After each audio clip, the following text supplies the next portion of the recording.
Oh, let me mute all and then unmute yourself. All right. Okay, go ahead.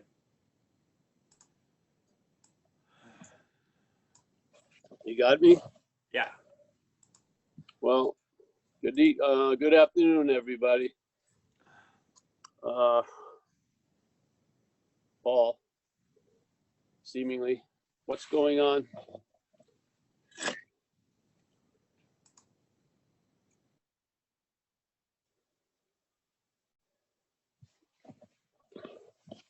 Can you hear me, Mike? Yeah, we can hear you, Paul. All right, good. All right, was there anybody new here today?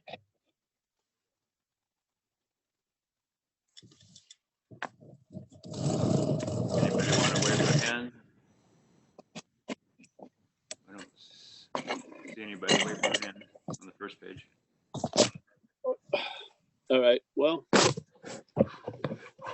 there's nothing else to say if you've been here before. So I'm just gonna close my eyes and get some sun. And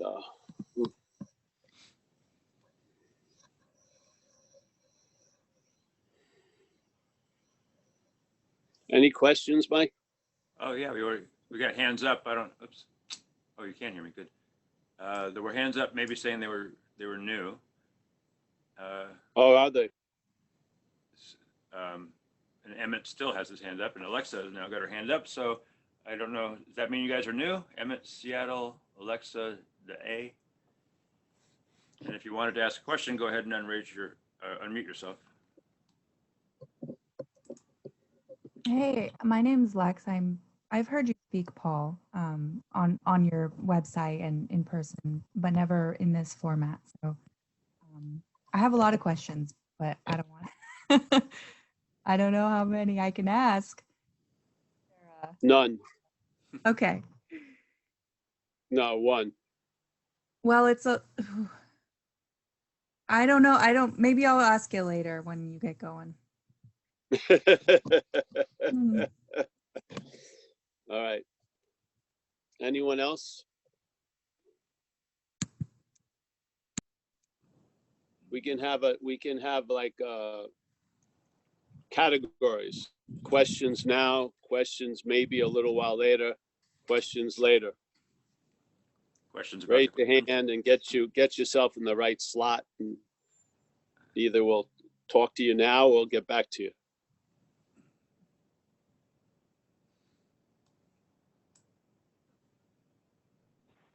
All right, well, again, Paul, non-duality, as we see it, is a negation of an assumed fact, which is duality. Now, duality is not a thing, it's a movement in a way.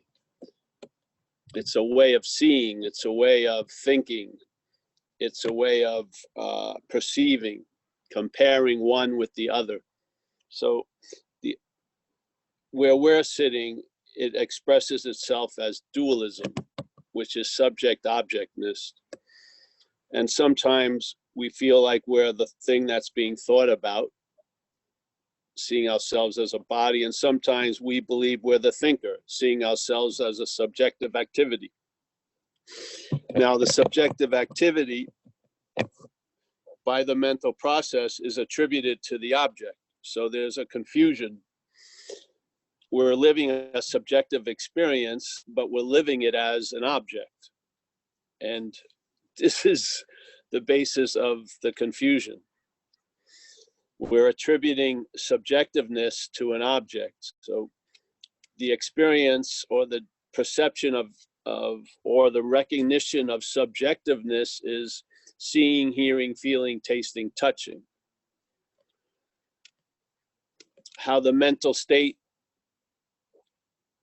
implies that it uses the seeing or the subjectiveness to categorize it as an object. So now you're the seer, the hearer, the feeler, the touch, and that object is now doing the subjectivity.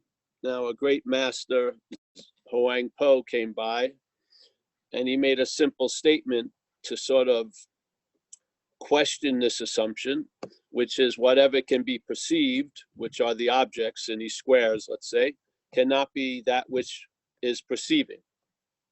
So he's just cleared it all up. If you can hear it, can you hear me,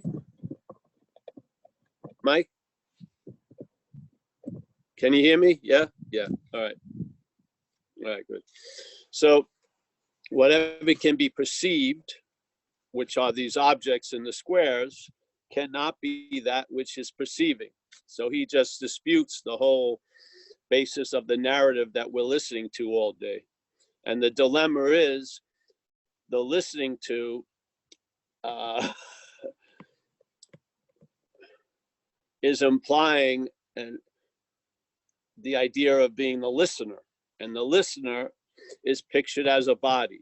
Yeah, so now the subjectiveness, which is the living in a way here, is attributed to a body which isn't living. As Ramana Maharshi said, it's a non-existent thing. Yeah, this body becomes activated by something moving through it. When that something moves through it, stops moving through it, the body, maybe all of its ears and eyes and everything else would work, but it's not working anymore because, let's say, the ghost is out of the machine, so to speak. So in this sense, the ghost would be the subjectiveness and the machine would be the object. Now, you have to at least allow a little room to realize how confusing life would be if we kept seeing it from this confused idea, yeah, where we're attributing all the doing as us as the doer, even though in our own experience in this body, most of the body's activities are not volitional. They're just on, yeah? So there's pumping of blood, there's beating of a heart, yet the way the mental state sees it is you're the beater of the heart, you're the pumper of the blood, which is absurd, you know? You don't go home and say, you know, someone calls you up, hey, wait a minute, I can't speak. I've got to digest this burrito I had an hour. I've got to set some time off and get on with it, man, because I feel I'm not that great of a digester and I'm, you know, it seems to take too long and I question myself and I've got to fucking, you know, I'm scared you'll find out. So let me have an hour. So yes, but no, there's just digesting going on, seeing going on, hearing going on, feeling going on, smelling going on, doing going on. Yet the mental state implies that we're the doer, the feeler, the thinker, the haver. There's some absurdity if it won't cross the line. Like, you know, people go to the bathroom, but do they actually go to the bathroom? There's a going to the bathroom. We just go in the room and then something, yeah, discharges. It's not Paul. There's a discharging of something, and then there's the idea, there's a claiming of it, and now Paul went to the bathroom and took a shit. But really, did Paul take the shit? No. He observed something that he had really nothing to do with. Yeah, why? I just don't see how you can hold this story up to any kind of light without seeing through it. You know, it's just an absurd assumption. Even though it may be agreed upon by everyone, doesn't make it so. It can only make it seemingly so. It can appear to be true, but it can't be true. Yeah. So let's say this world can be captured as a dualistic experience or a dualistic perception. It appears to be true, but it isn't true. That's what non-duality is, really. It's a negation of something. It is already a fact. It doesn't have to prove it's a fact. What it has to do is question the assumed fact. When you question the subject objectness and you and all this activity going on that implies this historical action figure, when that's questioned, what is that? It's the negation of an assumed fact. What happens? A fact starts having influence. Yeah, what is that? The fact doesn't have influence on you because the you is not a fact. It has influence, yeah? And what happens? Miraculously, over time, the you that you're not travels lighter. Yeah, something, and then it comes to a conclusion. Well, you know, when people, like when I went into recovery and people would say, well, why didn't you just stop? I said, I would have if I could have. I mean, you know, it isn't that easy for me, you know. Oh, just knock it off. I wish I could, but I can't seem to knock it off. So this whole idea of this this assumption, the only way you can see you're doing something about it is part of the assumption. Yeah. The assumption is there's a you that should be able to do something about it.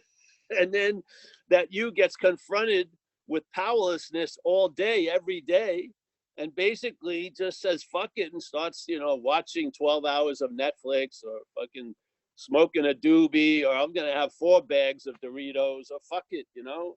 You start wearing bad, you know, you're not showering and shit like that. You just go in the seed. Yeah. Because there's not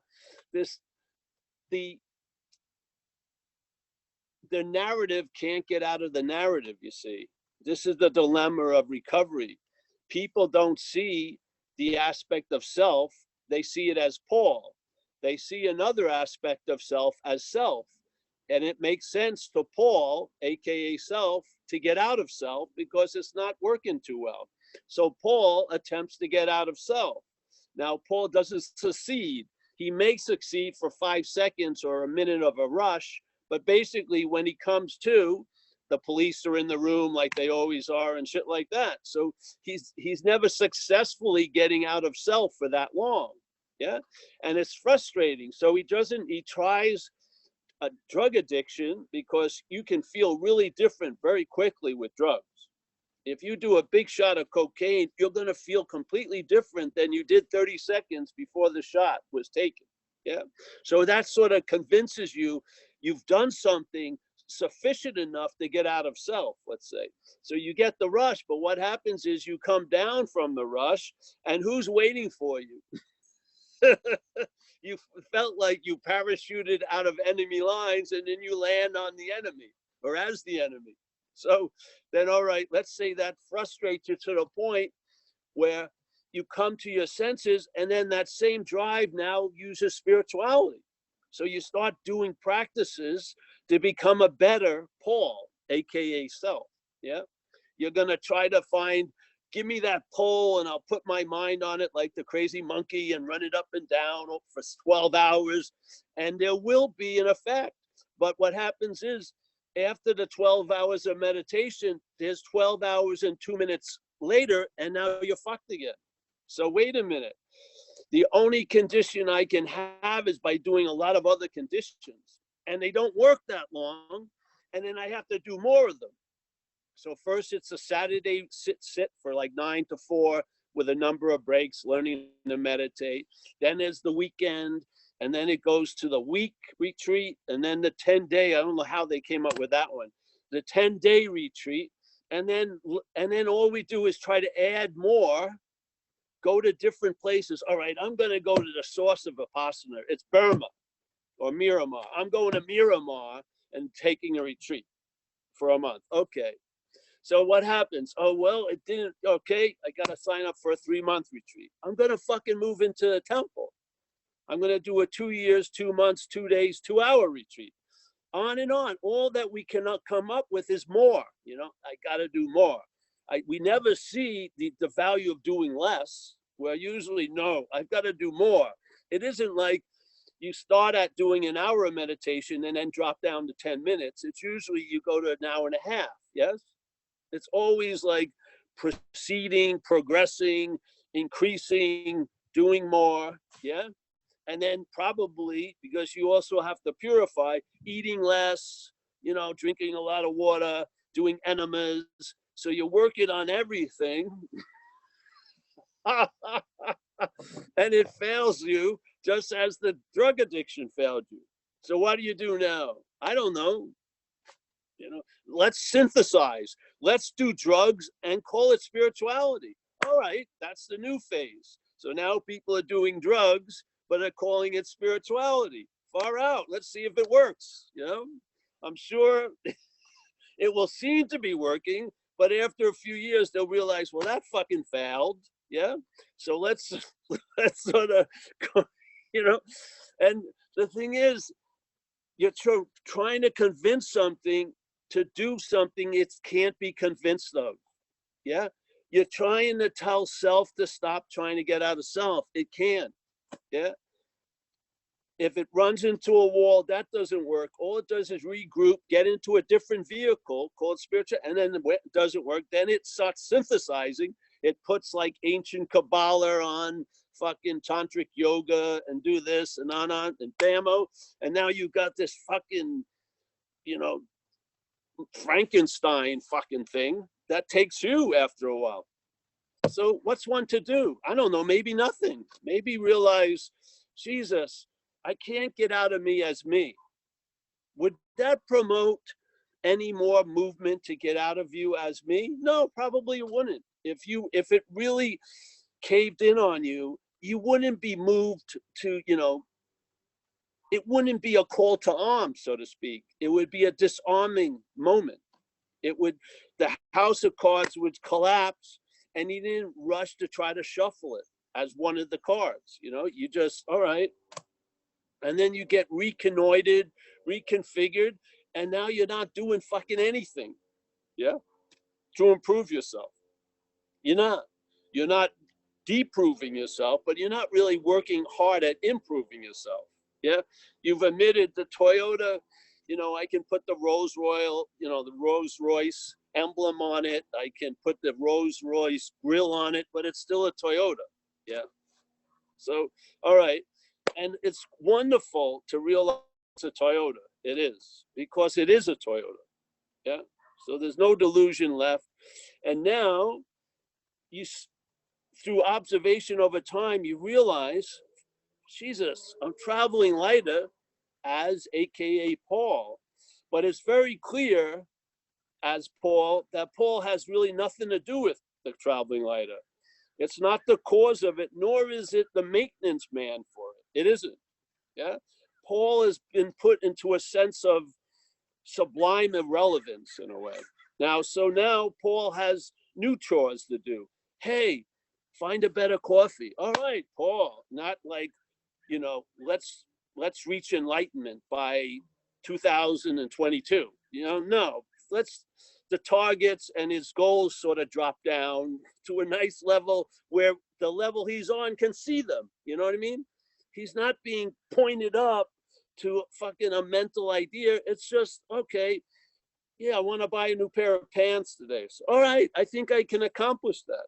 Yeah, I'm gonna, you know, fix the hose in the yard far out.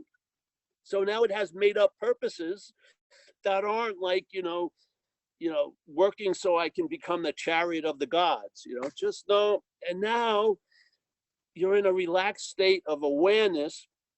That constant focusing of you is now more of a panoramic thing. And that thing, like they usually spoke of in Dzogchen, relaxed awareness is just that. It's not being constantly focused and shot like a laser. It's just relaxed, yeah? And to me, interest and attention that's not constantly set out on these noble paths is the presence you sense, yeah? When all that shenanigans stop, and you stop looking for what can't be found, and you stop using the Buddha to seek the Buddha, you know, a lot of shit happens, yeah? It may not look like anything's happening, but a lot of shit happens, yeah? And maybe you'll feel it like an unspoken yes, maybe you'll feel it like eternally echoing whatever, aha, but there will be some of the chapters of the fucking book of life have been shut. It's over. Yeah, it's fun. It's done. Yeah, you're not trying to get out of an imaginary place anymore. You have no belief of the insane idea you could ever be out of a moment. So you're not trying to get into the moment. You're not trying a lot of shit anymore. Yeah, you've reached a certain level of, hey, somebody would say you could have optimum health and you don't, but the health that I have is all right, you know, it's allowing me to do what I do during the day Maybe I can't be like, you know, the oldest guy on Muscle Magazine. I don't care. My drives are of reaching a level of enough, and then it's chilled out time. Yeah.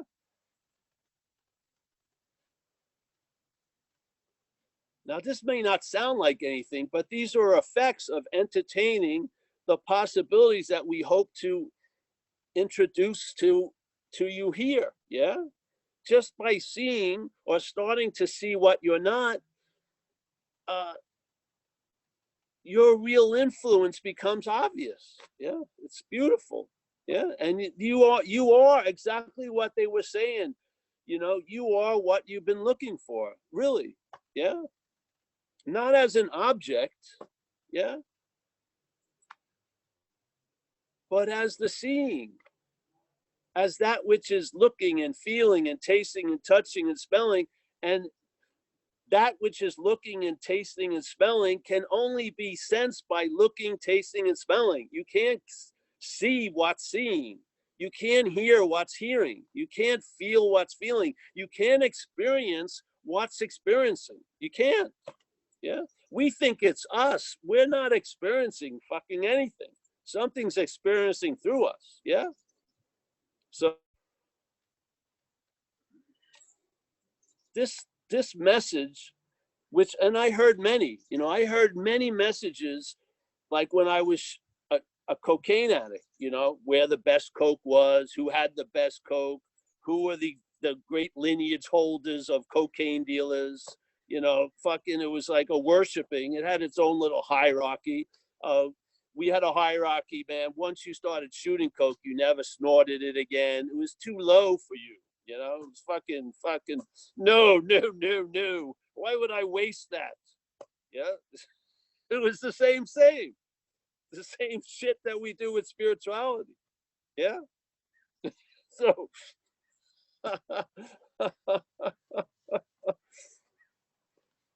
this has been the last answer. I've never met anything in this life that didn't provoke a further investigation. This ended it. Yeah. I had a clarity of what I'm not. Yeah. I don't have to realize it's not me every appearance, but I know that every appearance is not me. I don't have to say not me to every appearance, but I know every appearance is not me. Yeah. That's just simple. Yeah. And my neighbors are probably wondering what's happening. Yeah. The police could be here shortly. What the hell? Hey, yeah, so I hope that really didn't help. I hope it didn't.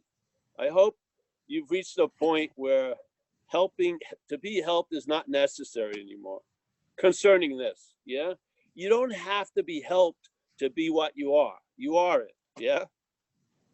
You may need a little help to constantly stop referring to what you're not as you.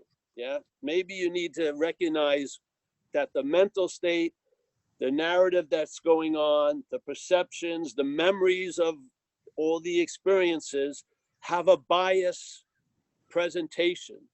As it says in the Course in Miracle, the brain interprets to the body. Yeah. The brain interprets this whole event to the body. It's called self-centeredness. Yeah. We see everything as how it pertains to us. Yeah. You can't get out of that. You realize you're not in it. That's where the relief is. The freedom is before bondage, not a consequence of you doing something leading you to freedom from bondage. The real freedom is before bondage. It's questioning who is it that was bound or is going to be bound or is bound now. Yeah, because that imaginary floor allows all the mental furniture to stay in place and shit like that. So you're pulling that floor out from underneath the assumed fact, and then it collapses on itself. Yeah. You realize that's why if you can starve the questioner, because the person who's questioning is the answer. Yeah. So sometimes it's appropriate to starve the person who wants the question so that they get left with the answer, not the answer to the question, the answer that's before the question.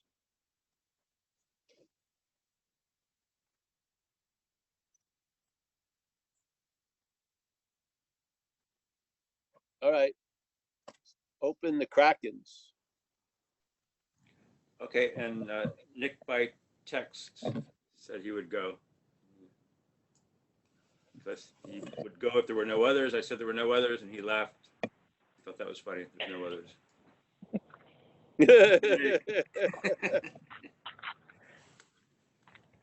There are Hey, no hey, others. Paul. Hey, who's this? This is Nick. Hey, Nick. Hey. I was planning to save this until I saw you in person, but it's very alive for me right now, so I figured I'd give it a shot. I'm sure starving the questioner is the best route on this one, but I kind of have, I don't know all the steps in AA, but I think it's 7 and 8 where when something comes up and you ask for it to be reconfigured. 6 and 7, yes. 6 and 7, thank you.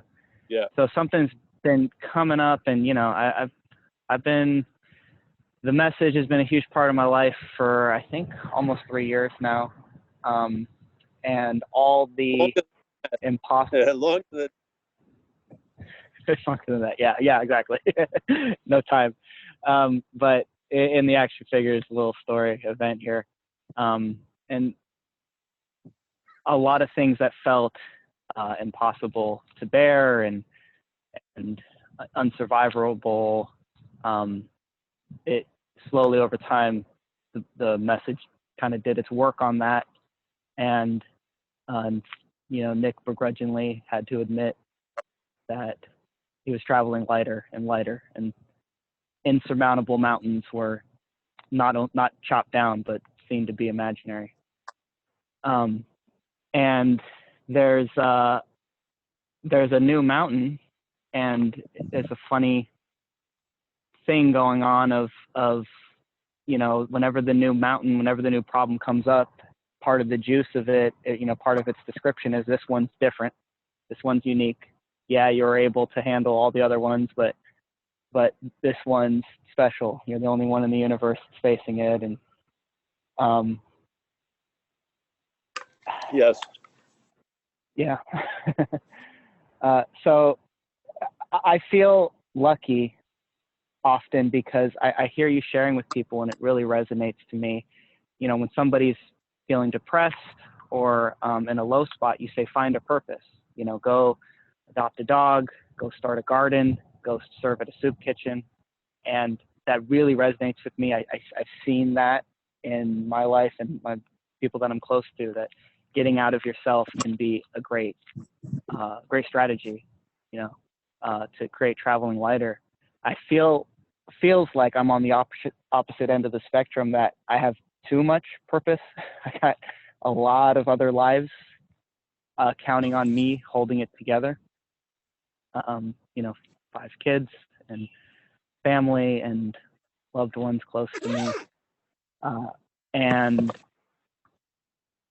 something about giving that up to a higher power, taking that out of Nick's hands, it feels particularly, I think my personality type tends to be avoidance anyway, and kind of the slacker route.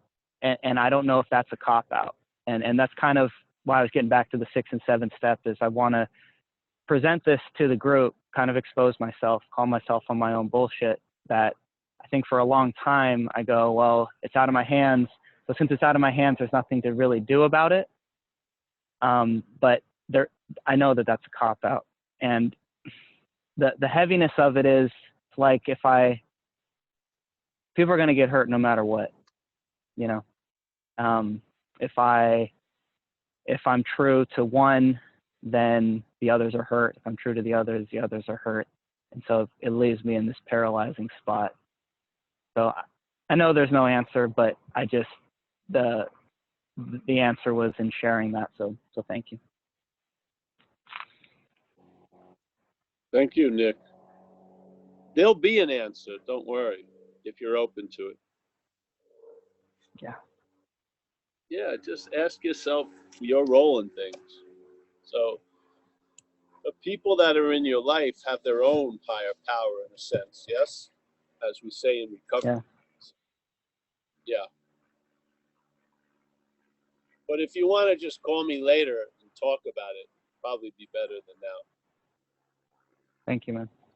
I Yeah, appreciate it. yeah, yeah. And hey, Nick, I don't know if you heard Skylar on maybe it was a recovery meeting. She had a great way of phrasing, in this case it was prayer, but in this case, but in your case, just that you shared, that's the instant gift. It's not for anything else. So like in her example, like praying for just go, she had a really good way of phrasing it, and thanks for your gift. That was great, thanks. Thank you, Mike. Yeah, I'll look it up. Okay. And Alexa has raised her hand. Yeah, hey, I'm back. I'm not so scared anymore. Paul, I'm reading A Course in Miracles, and I just need help understanding. They put non-duality, in to a Christian kind of a paradigm, and jump right into what they call it the separation. But they never, so far, I haven't seen an explanation for why God allows it. Well, of course, no, the why is not going to go anywhere. Yeah. So if you see, we think if we know we were fucked, it would lessen being fucked, but usually it doesn't. Yeah. Yeah. Yeah. So the course is just an invitation. They give you a description, and the description is there's a belief that fuels this whole dreaming, which is we weren't separated from God and now we are, and saddled with self-centeredness, we think we had a lot to do with that. Now the assumption isn't factual. There's never been separation. Yeah. That's what they talk about as the atonement, at least from the understanding I have of it. So the atonement is there's nothing really to forgive or anyone to forgive because nothing ever really happened. Yes, there hasn't been a separation. We didn't cause a schism between me and the Godhead. None of this happened, but it's appearing to happen. So when it's appearing to happen, and it seems to be appearing to happen to you, one of the least skillful means would be trying to apply in your head, this isn't happening. So you read the course, you do the lessons, they give you a change in perception with the hopes that's going to trigger some possibility, and maybe you'll start seeing what's constantly being implied in the course. Yeah. But maybe before that becomes available, follow the lessons and a shift in perception will occur that may make it a little more conducive for you to see stuff. Yeah. And if it gets too much, don't put it down. It's not like you're going to have an examination after it. It's not like a test you're going to take. If it feels like too much, drop it. Yeah, you can always go back to it. See, this isn't about you.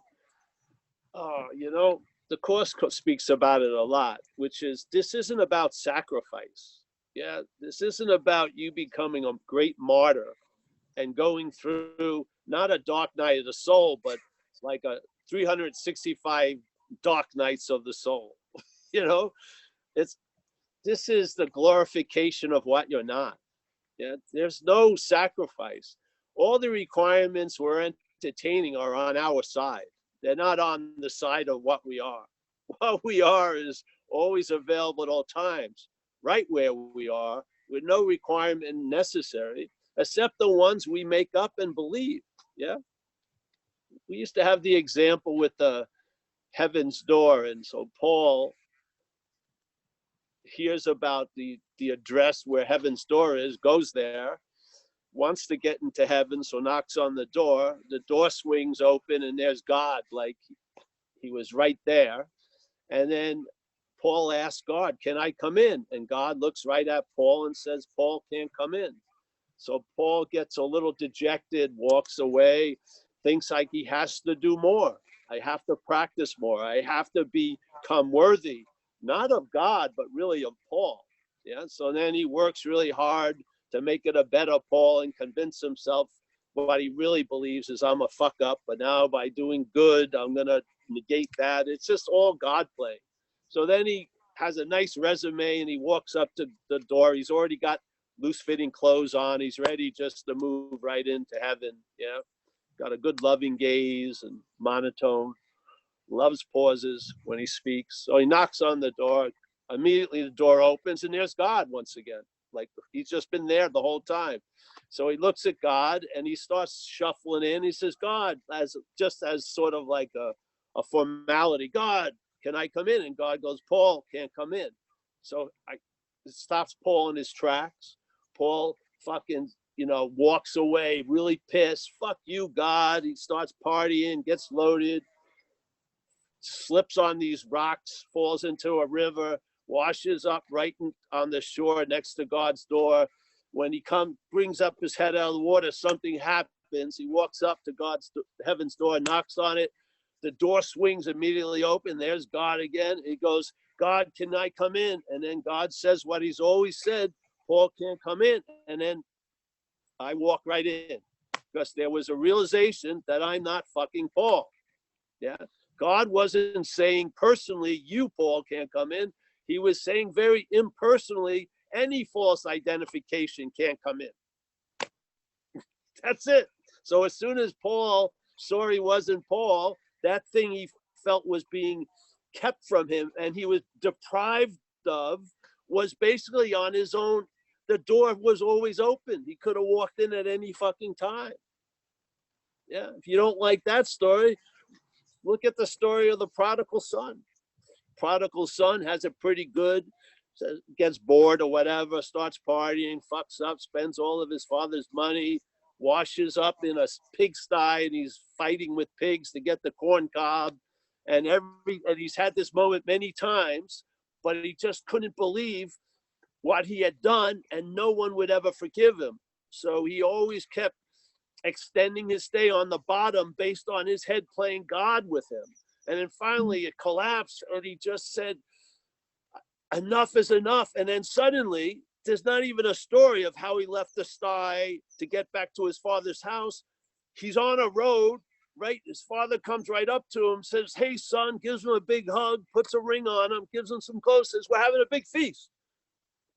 They didn't even think it was relevant to even tell the story, how he left the sty and he did this. They just went right to the answer. Yeah, he finally gave up his fucking opinion, his belief that he was so bad, nothing this. And when he stopped relying on what he wasn't, the possibility that was always possible became possible. Yeah.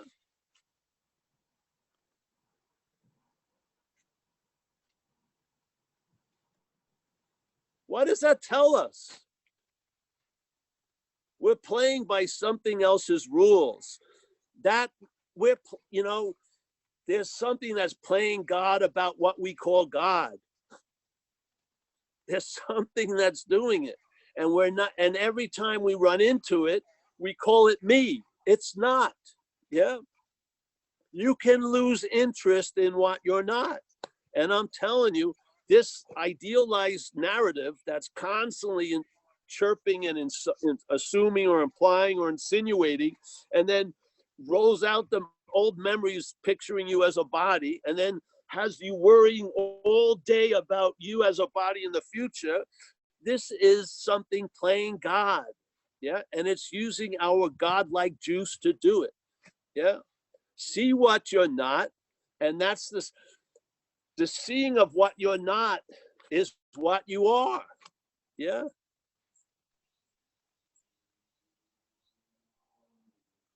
Why do you think that he's in the sky and suddenly he's on the road to heaven? Because all the shit that supposedly happened didn't even happen. It was just reaching a conclusion. That was that. Yeah.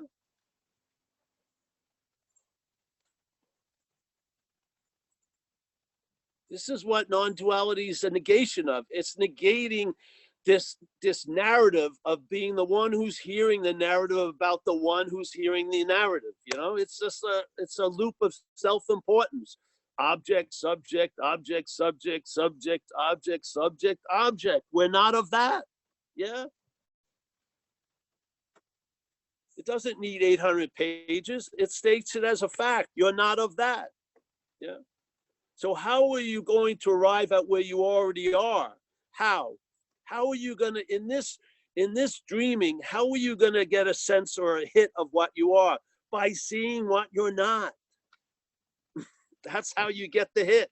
Because you definitely didn't get the hit by trying to become what you already are. Have you? No. All you got was more of you.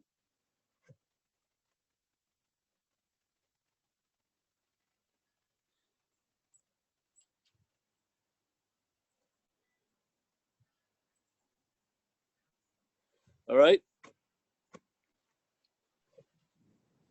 Okay, thanks, Alexa. Johnny.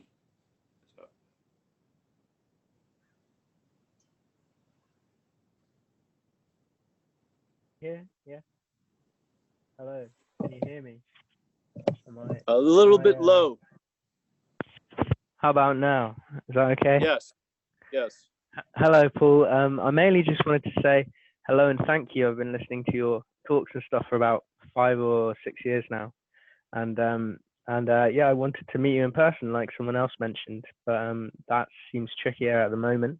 But it's just it's nice to do this and to listen to you speak. I'm very grateful. So thank you. Hey, thank you, Johnny. And Yeah. hopefully we'll run into each other one time. Yeah, I hope Yeah. so. I really do. Yeah. I wanted to, I don't know if this is a question either, but I'm kind of trying to plan it out in my head. I'll just sort of say it. Maybe you'll be able to comment, maybe you won't need to. So I was kind of into the whole spiritual seeking thing for a while, and then that energy kind of just basically turned into non-duality seeking and kind of becoming obsessed with trying to get this thing, which obviously you can't get. And that's all kind of coming pretty much to a close now, which feels good, although it comes back in cycles. But I feel much more chilled out with it now, which is nice.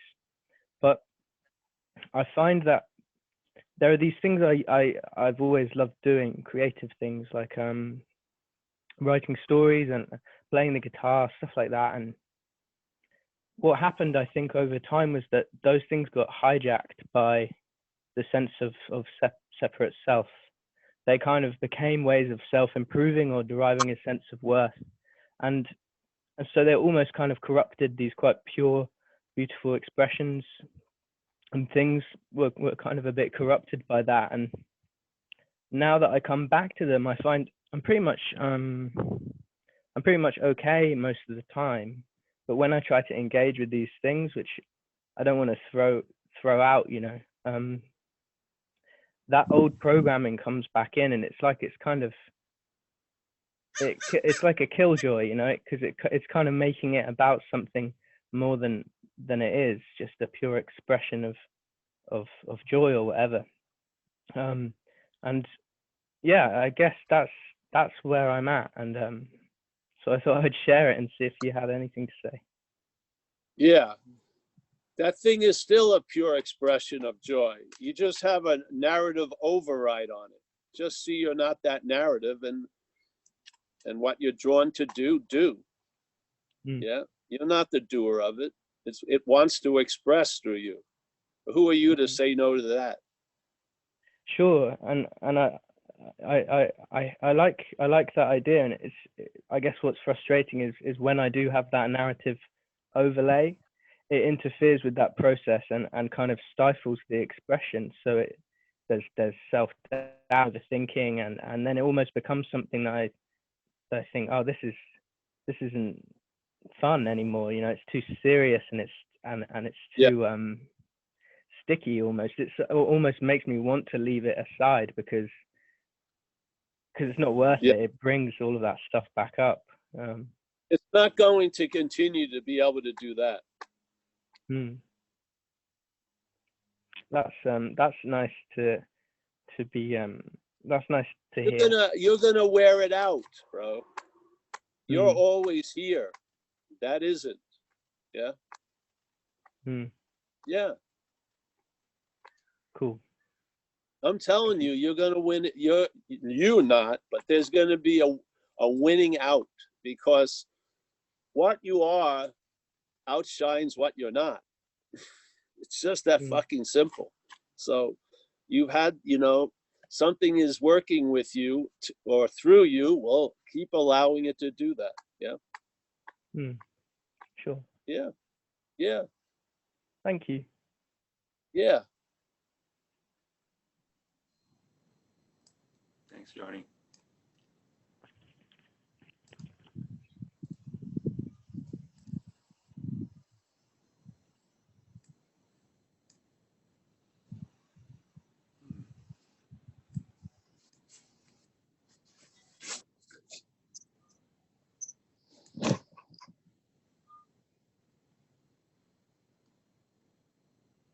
Anne has raised her hand. Yeah, thanks, Mike. Man, Paul, I just want to take a minute here to just acknowledge and express to you the impact of your sharing this download with me.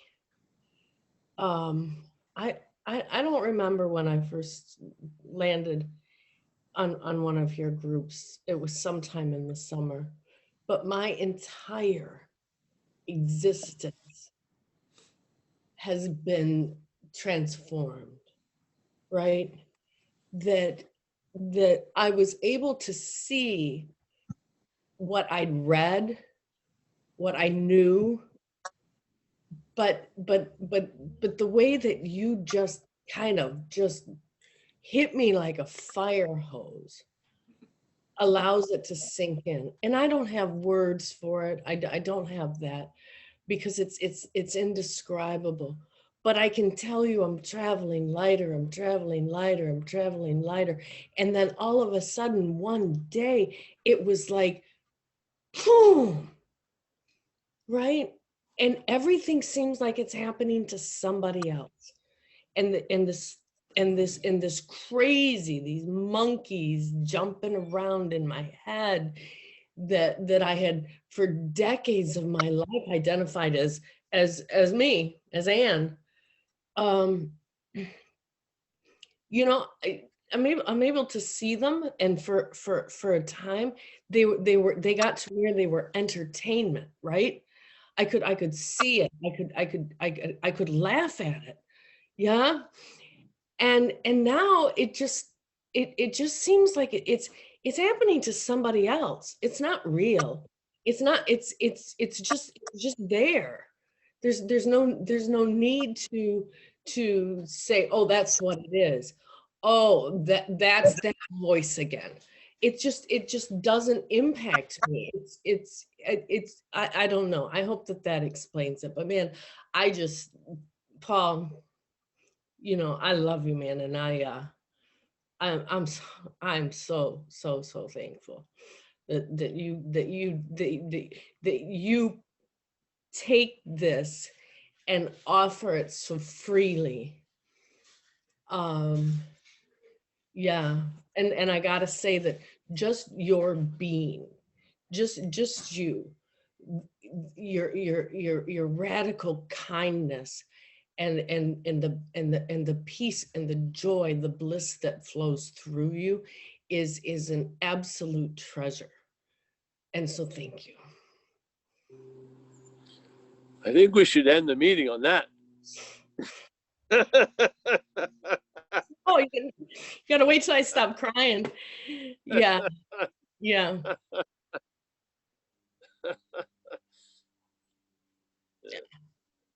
You know, I'll tell you, when I entered recovery, somebody asked me to lead a workshop, a 4th-step workshop. I was 3 years sober.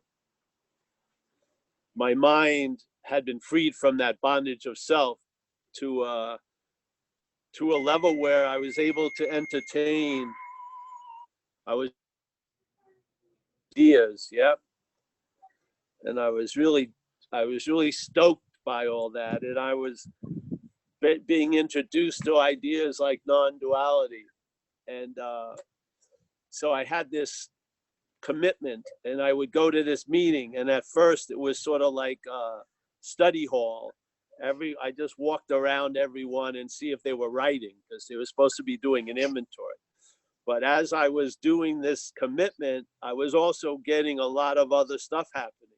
So after a few months, there was no more writing anymore. Everyone was bringing their pen and paper, and they were going, what the fuck's happening? Because I had seen I wasn't self, yeah? Just what self meant to me, all of its like confusing feelings and effects and shit like that, that I had tried to make up a story about what it was. I saw the whole kit and caboodle was not of me, you know, clear as day. So that commitment, the workshops changed dramatically. And I was just going off on this idea that that there's a claim, there's an activity called selfing going on, and there's no self and whatever. And they allowed me to do it for like 16 years, really. And if I left the country and I came back, I'd go back and just be able to, I had a platform, and every week, in all like hundreds and hundreds of Monday nights, was in a lot of different conditions when I walked in that room. Waiting here if I had AIDS, yeah, no money, sinus infection. My fairy princess just broke up with me 5 minutes before, and nothing had anything to do with the message coming through. And I saw something so clearly. The message isn't based on my condition. Mm-hmm. You hearing the message isn't based on your condition. In a way, you're totally irrelevant to it. That's so beautiful. Yeah. And I saw it because I felt like a piece of shit and something would come through. I felt really jazzed up, something would come through. Basically, it had nothing to do with my emotional condition, physical condition, outside circumstances, inside circumstances, nothing. All I had to do was show up. And something was told me so intimately through that water moving through the hose over and over and over again, that I was truly onto something. And I had the ability to be convinced. I was thoroughly done with this fucking story of Paul being the doer of all the shit I did while I was under the influence. It was so freaking obvious that I was not the doer of that fucking behavior. You weren't gonna fucking put me in that tight suit anymore, you know? So, and then it just led to more clarity, which was here, finally you get a clearer view, and then it gets magnified by non-duality. It's beautiful. Yeah. And the magnification, instead of getting focused, is more dispersed, and it's panoramic. Yeah. There's no, see, you realize what you call looking is just seeing in time. Yeah. The influence of time disguises the seeing into a form of looking, that is used to verify the looker, Paul. Yeah. So I'm using what I am to reinforce the idea of what I'm not all day. Yeah. So I'm using the seeing to look for the seeing. This is why nothing freaking works. Right. That's why it says you can't use the Buddha to seek the Buddha. Self can't get out of self. The seeker is the sought. Yes, we're all children of a barren mother. You know, it's barren woman. It's all, they're just implying something. The falsity of what we completely believe with no investigation to be so. Yeah, this is non-duality. Non-duality is entertaining a fact that questions the assumed fact. Yeah, and see which one lasts in you.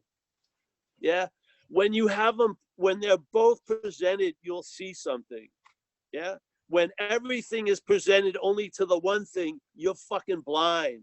Yeah, but when the message gets to what you are, it will inform you about what you're not very, very clearly. Yeah. Yeah, so thanks, Ann. Thank you. Yeah. Yeah, you're welcome, Paul. You know, yeah. Good Yeah. stuff. And I'm gonna add there.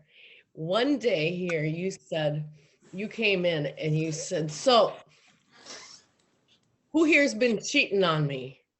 And I'm like, what is he talking about? And I thought, yep, if I try and seek and search, it's just confusion. It's just confusion, right? Yes, it can be for sure. Yeah, it's just confusion. And that See, interests you want to disguise the ingredient with other ingredients. right. Yeah. Or do I want Fucking to, do I want to chase somebody else's experience? Right? Yeah, for sure. That's where you can avoid the invitation Yeah. by hearing from so many other people. Uh-huh. One way of not receiving the invitation is by being a collector of invitations. Yeah, you never go to the dinner. You have all the invitations to the dinner. Yeah, and you think you've met every chef. The chef has nothing to fucking do with the dinner. Yeah. Yeah. So now, yeah. Oh, I've heard everyone who's ever spoken of this. Yeah, and you're still fucked. What's the point? Yeah. That's why I say when people come to meetings, I'm the only monogamous one in the group. I haven't listened to another person on this topic since about 2001. Yeah. First of all, it's got to be an independent bakery. I don't want to fucking take their ingredients and make a cake that looks like theirs. Right. It doesn't work. Yeah. It doesn't work. I mean, I can understand what they're saying, but it's not what's impelling me to say something. Yeah. Yeah. You know, I went to satsangs, I heard stuff, and I saw something going on that either I missed it or it wasn't being emphasized. So when people said, oh, you went to satsangs and that's why you're giving the talk. Yeah, I'm giving it a talk because I didn't hear this at satsang. That's why. The emphasis on the mental state's ability to claim whatever's happening to imply it's you, to me, is the quickest process of all processes in time. How are you going to out process that? So when you're sitting to meditate, you've already been assumed to be the meditator. You have. It's that fast. So you go into a satsang meeting, you think you've heard the message already, and there you are hearing about what you are as what you're not. It doesn't go anywhere. I want to hear about what I'm not, so what I am can hear it. Yeah. Yeah.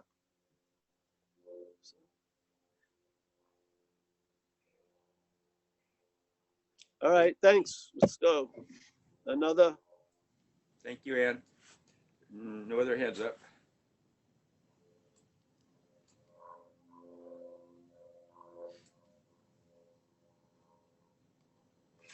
Is Judith here today? No, I didn't see her come. That's what Judith did, this woman from the group. Do you see the head? Do you see the head there? Wow, that's There it is. beautiful. Yeah, that was done by Judith out of love. Yeah. That's what the message brings about. It brings about expression. You'll never be able to capture it, but it just drives a desire to express it. Yeah, that's what's unbelievable. So people send music to us, they do writings. Yeah, we're all moved to express the inexpressible. Yeah.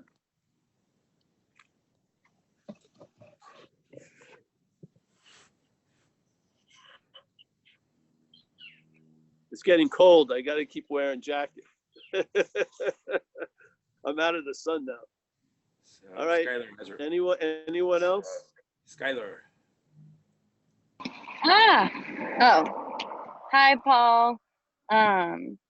Just on the topic of art, like that is so true. I think I've listened to Private Thoughts and Hold Hands with Us every like moment that I'm not in these meetings because it just brings me right back to it. It's just something trying to hang on. Like, and it's just guiding me through my life now. And I feel so grateful. And I'm out here selling paintings today.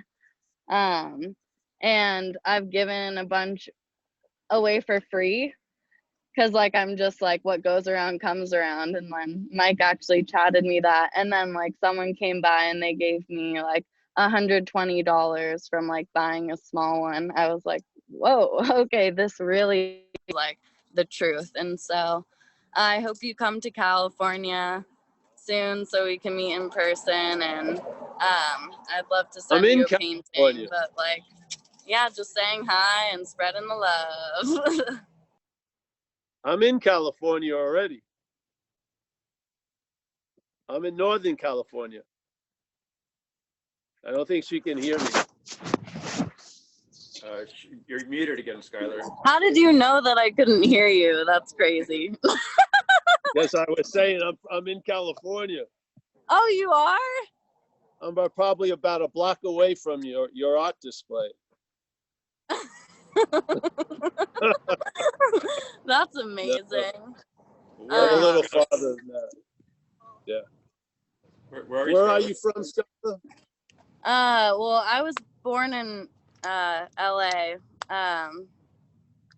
Beverly Hills, et cetera, et cetera. But now I live in Idlewild, California. It's like, Oh yeah, you know where that is? I like it up there. Yeah. Yay, I've been come there and before. visit. Yeah, I like it there. It's very nice. Yeah, I like going down. I like to be in the desert and then drive up there. It'll be snowing up there when it's like 90 degrees in the desert. Yeah, it's incredible. Oh, so you're in the desert? All right, honey. Nice to see you. Okay, bye. Yeah, it's nice to see you. I go to Joshua Tree a lot. Yeah, but I'm not in the desert. I'm up in Northern California. Yeah. Okay, well, when you're up here, give me a call. All right, we will. All right. Anyone else here? I'm gonna move around, try to find the sun. Oh, you know what I just realized? Natalie, whatever happened? Did I ever remember to? I guess I didn't. Natalie, a long time ago. Oh, is she still here? By chat. But she didn't put her hand up. And let's see, Natalie, are you here? You here? Hi. Can you hear me? Sorry about that, Natalie.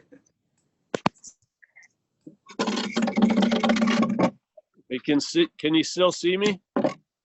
Yeah. I'm moving around. All right. Hi, Paul. All right, Natalie. How are you?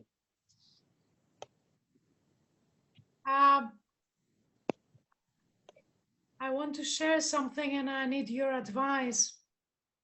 First of all, I want to express my appreciation that you put yourself available for this message to come through. It was very important in my life. I found you after I was listening to Rupert Spira when I came to your videos, and it was like I got the final confirmation from you. But the thing is that there are two things happening at the same time, and I want to understand. I understand kind of what's happening, but I want also your take on it. I have a thing with sadness. So this action figure, through this action figure, there's a lot of sadness expressing.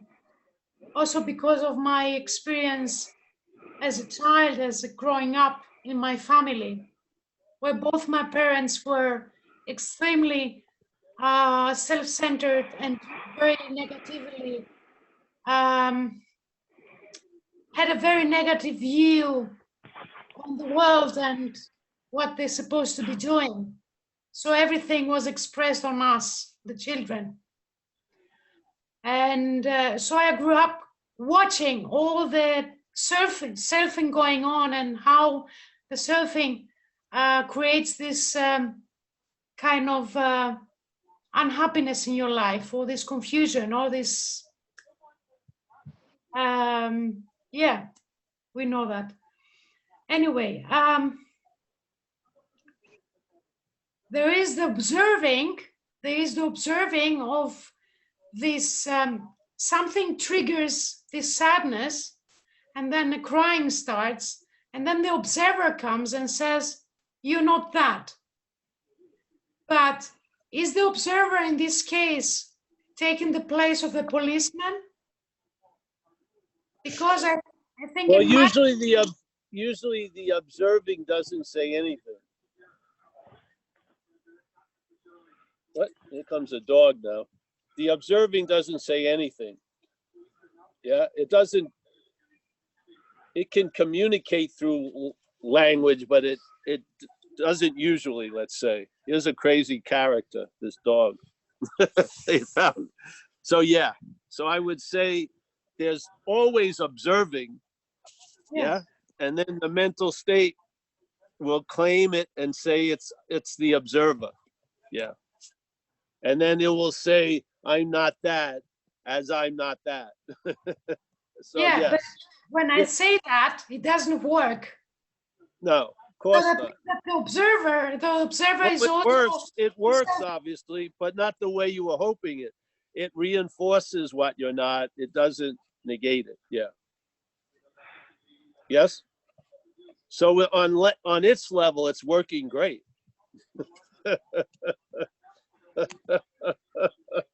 You know what I mean? Not exactly, but like. Well, on okay. the selfings agenda, that's working great. So it gets to be what it's not by saying I'm not that. Yeah. Yeah, but it doesn't work, and I see it. No. It doesn't work because the crying just wants to express, and then it is better. Then I get the sense it's not the observer that says that, but I get a sense behind the observer that this has to play out. It's not what I am, but because the observer comes up and says, you're not this, when it's going to stop this. That means that as long as this comes up and I just let it happen, this will stop at some point. What, the crying and stuff? No, the claiming that the observer is, how can I put it? Oh, will it not come up at times? For sure. But then at times it will come up and it's still not you. Yeah?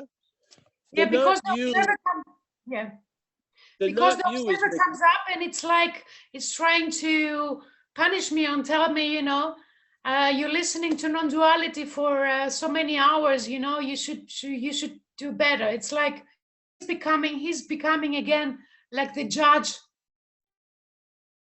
It's like selfing again, no?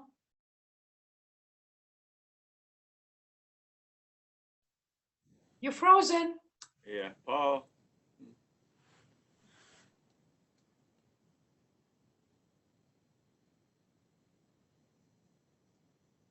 Paul.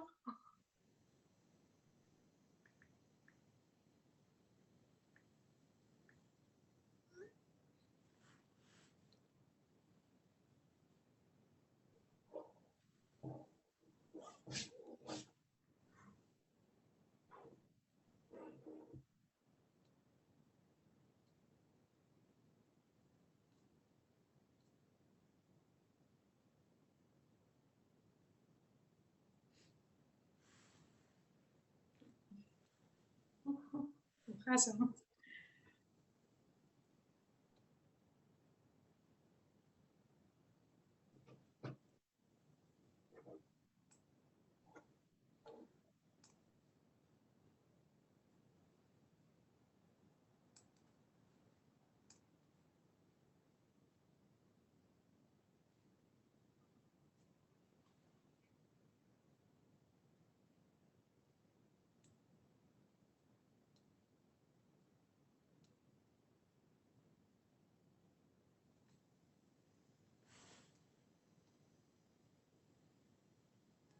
Hello, Natalie?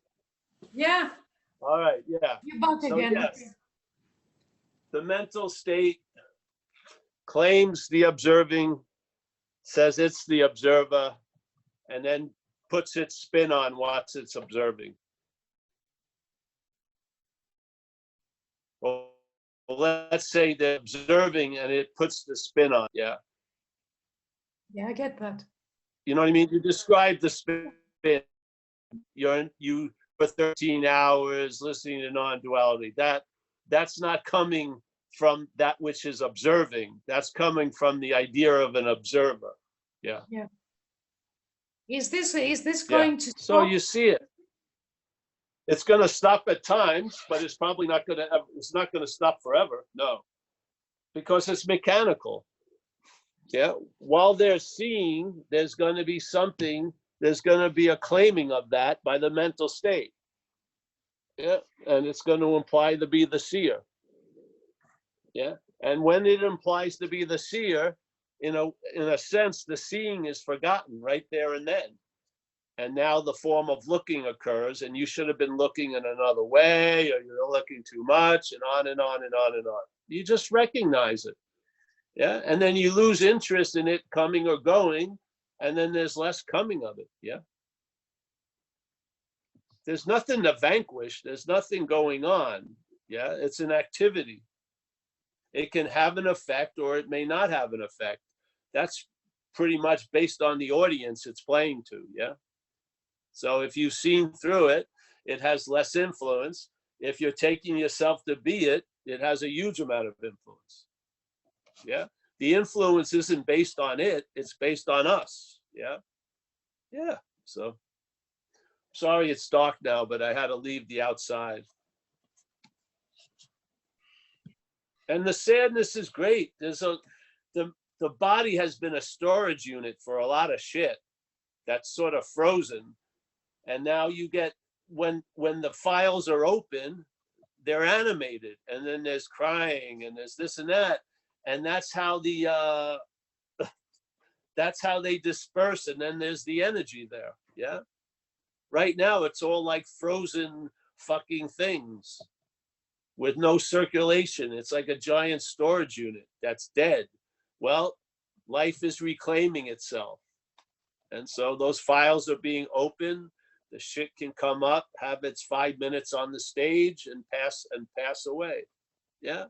I've cried huge amount in this thing. Yeah. I had certain moments that were frozen.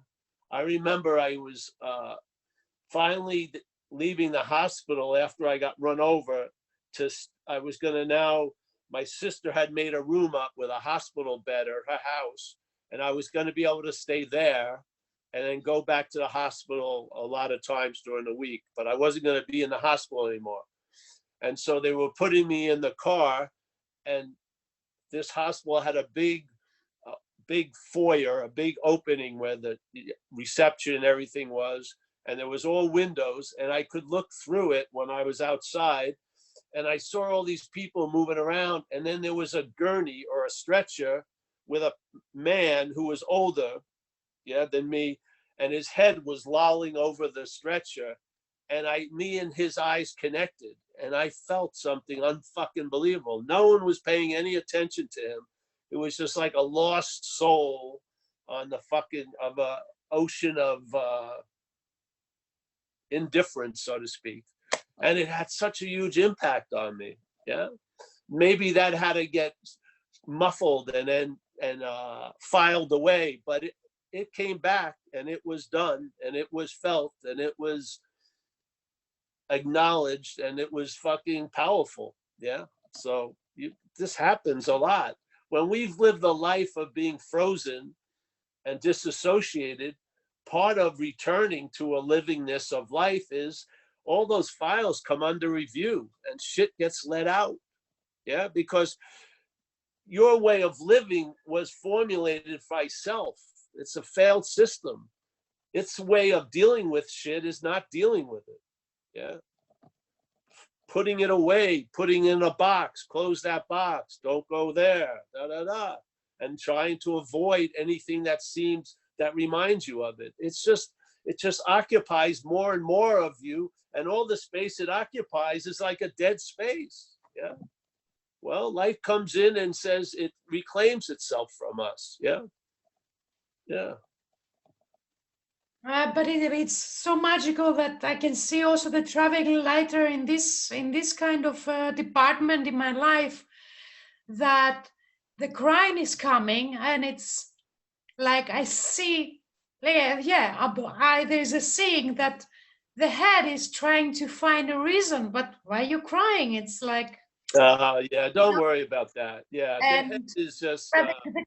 The crying is getting less and less. This is I think it's part of traveling lighter. Before I was crying like I was in hell, like I would never come out of hell.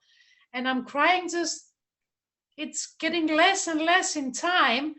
And then it's like I do something and clean something, and I feel this peace in it. That's before. And then it's gone. It's like it's gone. It's not like the mind fucking with me like before, like, oh fuck, you didn't do that right, or you have to do something, or whatever, you need to go for therapy or whatever, or you need help or something. Yeah. So that's very good. This happens. Yeah. It can go any way it wants to go, but it's gone this way for a lot of people. There's a lot of sadness there that needs to have its day. Yeah. And a lot of people are afraid of what that means. And it doesn't mean fucking anything. Just let it have its time. Yeah. I feel it as very rich, to tell you the truth. I do. So, yeah. Thank you. Yeah, you're welcome, honey. As always. Thank you, Natalie. Thank you. Thank you. I've been at 4 locations today in this talk. Inside, outside. All right. Anyone else, Mike? No other hands right now. Oh, very good. You got to get out of there and get over here. Yeah. Okay. So can I say goodbye to everyone? Wow. Why is that getting better, the light? I don't understand. All right. Well, Ann, thank you so much for that, Ann. Yeah. Kerry, as always, thanks for the donation, Kerry. I'm going to spend it unwisely. Yeah. We got Draw Monk, as always, Draw. Yes. Thank you, Paul. It was beautiful today. Wonderful. Yes. Thank you. Thank you for being here. We got Trisha and the other Mr. Oh, wait a minute. Is that Mr. Void? Wow. I don't usually see him in such a good light. So, yeah. All right. We got Melina, nice to see you, Melina. Where are you from, Melina? I'm just outside of Brisbane in Australia. Oh, another Brisbane. Yes, nice. Yeah, nice to see you. Nice Yeah. to see you. I have to say, Paul, just as an aside, I'm familiar with you because my partner has been listening to you for quite a while, and I love you, but not because, I mean, I think you're wonderful, but I absolutely love you because you are my father incarnate. You look exactly like my father. And that it's almost creepy, but it's wonderful. Wow. Yeah. And I adore my father and I miss him very much. And it's just amazing to just your expression and the way that you look, and it's like you're him. It's amazing. Wow. And he was an amazing guy. Was he from Australia? No, my dad, my background is Greek. My dad and mum were Alexandrian Greeks, so born and raised in Alexandria. My girlfriend, her mother was somewhat Greek. She grew up in Italy, but her mother was Greek. Yeah. Right. And you great. don't have any Greek in you? Hmm? You don't have any Greek in you? I didn't think I had any Greek in me. I had a baklava earlier. Maybe if that got some Greek in you. That means anything, but no, I think it's pure Irish in some way. So, oh, okay. Yeah, but Greek Irish. So thank you. Thank you. Thank you very much. Yeah, Tariq, always. Yes, Tariq is from Egypt. Yeah, very happy to see him. He's our lone Zen bitch slapper in Egypt. Yeah, holding the fort. That's going to be a lot of responsibility put on you, Tariq. Yeah. And there'll probably be no help from central office either. No, we're always there. You're a lifetime member of Zen Bitch Slap. There's a lot of unforeseen benefits from that. Yeah. Thanks so much, Paul. You're welcome. We got Sundara Brava, previously known as Jack. Yeah. We got John K, previously known as John K. Nice to see you, John. We got Chris from Olympia. Always a pleasure. Robert, my favorite Kiwi. There he is. Very nice. We got Walter, the man from the Netherlands. What? I almost dropped it. We've got Yasemin. Did I say it right? Nice to meet you, Yasemin. Yasemin, yeah? Way to say it? Yes, Yasemin, right. All right, great. Nice to meet you. Nice to meet you, thank you. Yes, you're welcome. Jeremy, as always, yeah. Yariv. Hey, Yariv, if you want to come over to the house, we're going to have someone over here. Keith is leaving for Idaho. But it's maybe too late. But just talk to Mike. Mike will talk to you. Yeah? Yeah. Today? Philip Pratt. He's another Brisbaneite. Yeah. Nice to see him. Sarah was in Greece. I don't know where she is now. Back in UK for my sins. Bummer. Thank God it isn't you, honey. Yeah. Yeah. Nice evening. Thank you, Paul. Amazing session tonight. Oh, you're welcome. It's always a pleasure. James, nice to see you, James, over there. Yeah, I've no questions for you today, Paul. Thanks. Oh yeah, I'm really appreciative of that. I'm looking at another James also. Nice to see you, James, over there. Yeah, let me see this James. We got Kenneth from Toronto, Gary C from the corner. Very good. We got Sue. Sue has resurrected once again. She's come back. Thank God. I knew you would, Sue. We got Z. We got Johnny. Johnny's traveling light. Ben Clark, the poet laureate of Zen Bitch Slap. Natalie is one of our finest missionaries. We got her out somewhere. Wish me something. I have birthday tomorrow. Oh, happy birthday, honey. Happy birthday. Yeah. Yeah. And I will invite you everybody to Crete this summer. That's coming. Crete. Are you going to be in Crete? Wow. Yes. Wow. Fantastic. Yes. Hey, you may have some people coming over for sure. Roman, nice to see you. My German friend, Henk, he's from Amsterdam. Yes, another one of them. Them, you know them. James, yeah, Kiwi. Always, that was nice, James. Thanks for the silence today. Rob, we have Verena again, yeah? Nice to see you, Verena. We got Dan, R. Dan, nice to see you, my friend. Thanks today, Paul. You're welcome, brother. Anytime. Nico, our Croatian friend with Z. We got Stacy from LA. Lovely Stacy. Yes. She's a lifetime member of Zen Bitch Slap. She came in when she was young, and she's still young. Woohoo! We got Stuart from the UK.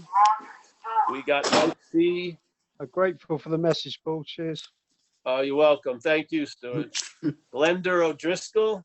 She's our missionary in Ireland right now. Yeah. Chris, he's up against the wall, motherfucker. There he is. We got Emmett from Seattle. Nice to see you, Emmett. Yeah. We got Tanya.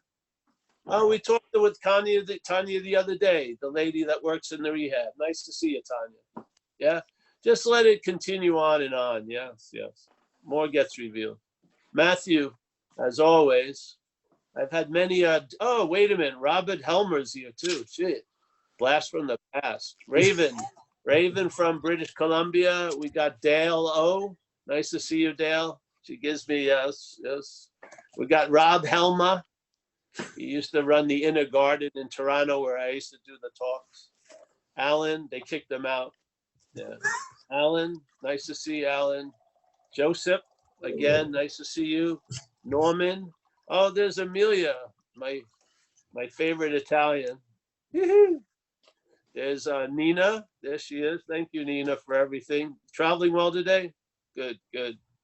We got Catherine up there. She's getting ready for the nap of the day. Nice to see you, Catherine. Yeah.